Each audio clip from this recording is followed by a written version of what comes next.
بسم الله الرحمن الرحيم وبين استعين على امور الدنيا والدين صلى الله على سيدنا محمد وعلى اله وصحبه وسلم اجمعين. waxaa ilaahay aan uga mahad celinayaa safarkii dheeraa aan ku tagnay magaalada Muqdisho ee aan kaga soo qayb galay doorashadii madaxweynaha Jamhuuriyadda Federaalka Soomaaliya ee dhacday 15 May oo ku aadan maalin taariikhi oo maalintii dhalinyarada ah oo isleeyahay hadda kadib waxay ku asteysnaan doontaa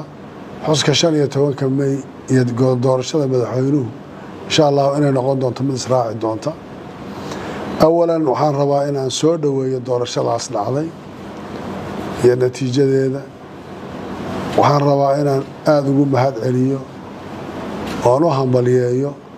madaxweynaha xilka ku guuleystay madaxweyne Xasan Sheekh Maxamuud. waxaan rabaa oo kale inaan u mahad celiyo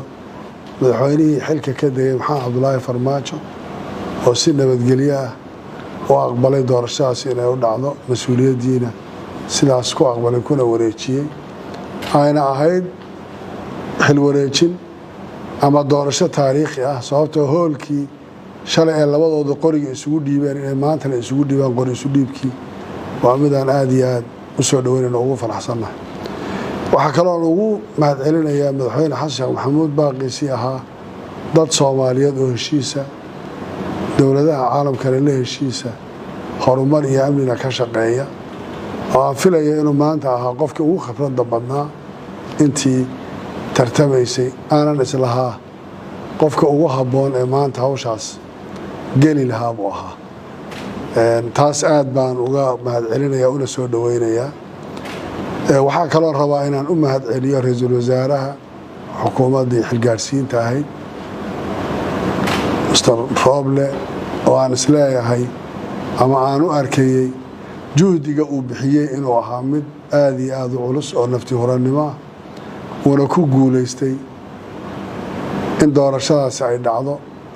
isaga iyo intii ku garabsiisay ay ugu horeeyeen guddiyadii doorashooyinku iyo kadib markii baarlamaanka la soo saaray guddidii hogaankii ku meel gaadhka ahaa oo ahayd labadii qof ee ugu da'da weynaa oo iyaguna dedejiyey inayna muddo yar xataa sii joogin xilka ay noqotay inay dedejiyaan sida ugu dhaqsaha badan ee doorashadu ay ku qabsoomi lahayd iyagu isaga wareejin lahaayeen iyo guddoonkii la doortay oo ah labada guddoomiye baarlamaan Cabdi Xaashi iyo guddoomiye Sheekh Aadan Madoobe oo iyaguna aan leeyahay laba oday oo soo shaqeeyay oo taariikh waddanka ku lahaa bay ahaayeen oo aan isleeyahay sanadkan hadda dadka maamulka soo galay kulligood waa dad hore taariikh la yaqaano una ku jira qof aan isleeyahay qofkaasi ma la baran doonaa mise waa kulli ay yihiin dad la wada yaqaano oo qof walba Soomaali maanta uu garanayo mid kastoo iyaga ka mid iyagana aad baan u soo dhaweynayaa. waxaan aad u soo dhaweynayaa oo aan u bogaadinayaa doorashada ay qabteen iyo siday u soo qabteen madaxda dowlad goboleedyada saaxiibaday oo aan aniguna ku jiro oo aan leeyahay waxay qaateen door shariif ah. waxay wax walba ka hormariyeen doorashada inay qabsoonto. waxay shaqo walba u joojiyeen in doorashada wax walba ay ka hormarto iyagana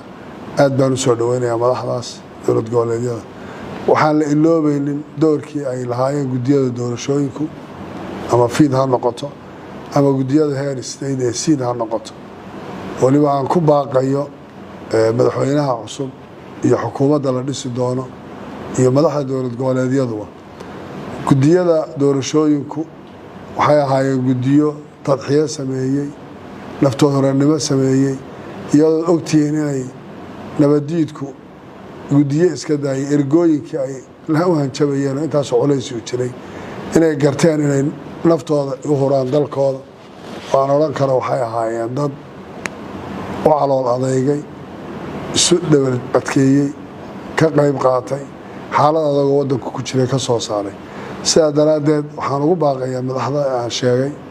inaan la iloobin dowrkoodii inaynan noqonin wax intii mar la isticmaalay laga gudbay ee guddiyadaas loo sameeyo maamuus loo sameeyo shaqo qof waliba wuxuu u qaban karaya haddii ay noqoto guddigii guud ee doorashooyinka qaranka iyo hadday noqoto safiiro iyo hadday noqoto in dowladda lagu soo daraba in xubnaha guddiyadaas ku jira oo ugu horeeyo guddoomiyaha iyo guddoomiye ku-xigeenka iyo guddiyada kaleba in kulligood aan si gaara ugu hambalyeynayno aanan leeyahay xukuumadda iyo mas-uuliyiinta soomaalidu waa inay ogaadaan heer gobol iyo heer federaalba in dadkaas xuquuqday leeyihiin ay helaan marka laga soo tago intaas waxaan rabaa inaan ka hadlo arrinta reer Jubbaland gaar ahaan gobolka Gedo oo culaysyo badani sanadihii la soo dhaafay ay naga haysteen gaar ahaan xukuumadda xilligaa jirtay iyo isqaqabsi siyaasadeed Jubbaland uma baahna isqabqabsi uma baahna siyaasadda iska hor yimaado wax culays siyaasadeed oo maanta qofna qof ku hayaa ma jirto waxaan u baahanahay Jubbaland mid ah shalay Jubbaland dib u heshiisiin iyo wax ku dhisatay maantana tiibaan diyaarinahay ma jiro qof Jubbaland oo maanta aan intaa in lagu qabno waxaan rabnaa dadku inay iscafiyaan waxaan rabnaa in la isdhaxmaro waxaan rabnaa in qof waliba xuquuqda muwaadin ee uu leeyahay inuu qaato haddii ilaahay idabkeeda leeyahay waxaan rabaa inaan u soo dhaweeyo oo aan bilowno gobolka Gedo caqabadihii jiray inay intaa ku ekaadaan waxaan rabnaa inaan ka bilowno kawnsiladii sidii qorsho ahaa markii horeba ay garbaari ugu horeyn doonto haddii ilaahay yidhaahdo in maamulkii la daadejin doono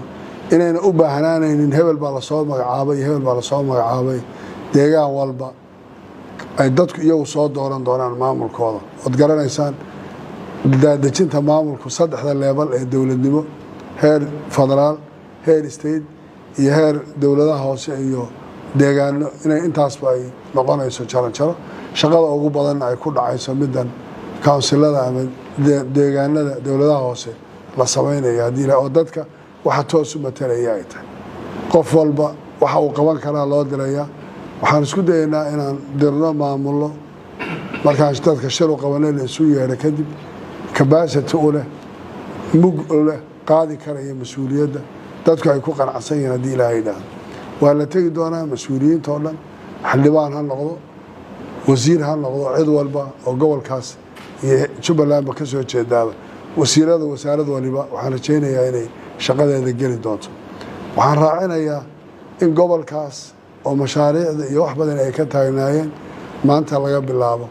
la sii daayo oo loo bilaabo oo socoto dhammaan mashaariicdii ama heer state ha noqoto ama heer dowladda federaalka ha noqotee wixii gobolka ka baaqday in la dedejiyo haddii ilaahay yidhaahdo dadkuna la iscafiyo qof maanta aan wax u qabnaa ma jiro qof walba oo wax tuunsan ama isle ama waxaabaa la isku qaqabtay ma aha idinka ma ahayn waxa la isku hayeen siyaasad ka baxsan bay gobolka waxa kaloon ku soo ururinayaa culayska Soomaaliya jiray dhowr sano 4 sano la soo dhaafay waxa ciidamadu ay ku mashquulsanayeen siyaasado iyo dana kale waxaan rabnaa in loo soo jeesto la dagaalanka shabaab waxaan uga faa'iideysanaynaa waliba iyagoo oo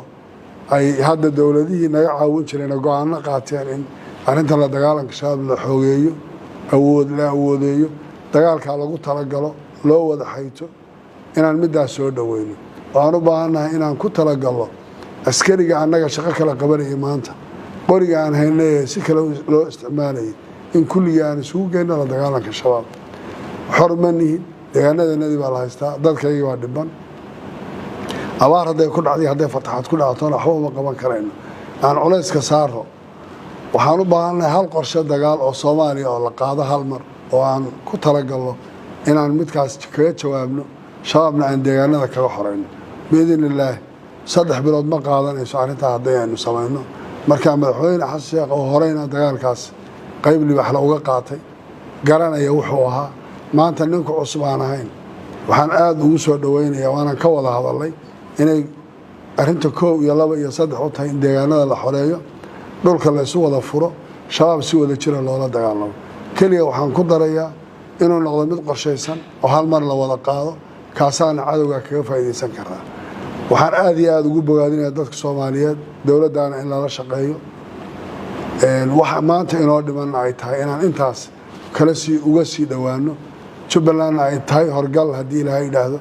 waliba gogolaha ugu horeeyana iyadoo ay dhigi doonto aad baad u mahadsantihiin. Salaamu calaykum waraxmatullaahi wabarakaatuh.